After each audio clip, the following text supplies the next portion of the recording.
Uzun illərdir cəmiyyətimizdə psixoloqa getmək zəiflik kimi nəzərə çarpır.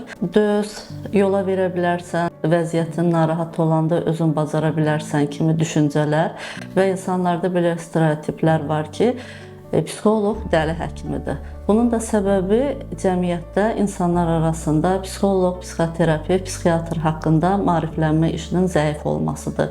Təbii ki, sosial şəbəkələrdə mövzular danışılır, bu mövzuda paylaşımlar olunur, amma maariflənmə işi psixoloq kimdir, psixoterapevt kimdir, psixiatr kimdir, bunun açıqlaması çox insana çatdırılmır. O yüzden də insanlar psixoloqa gedərkən mən dəli deyiləm, məndə ruhi narahatçılığım yoxdur, mən sağlamam, özüm bacararam kimi fikirlərlə yanaşılır. Bir də insanlarda ən çox utanc və gizlilik var ki, mən psixoloqa gedərəm, mənə cəmiyyət pis baxar.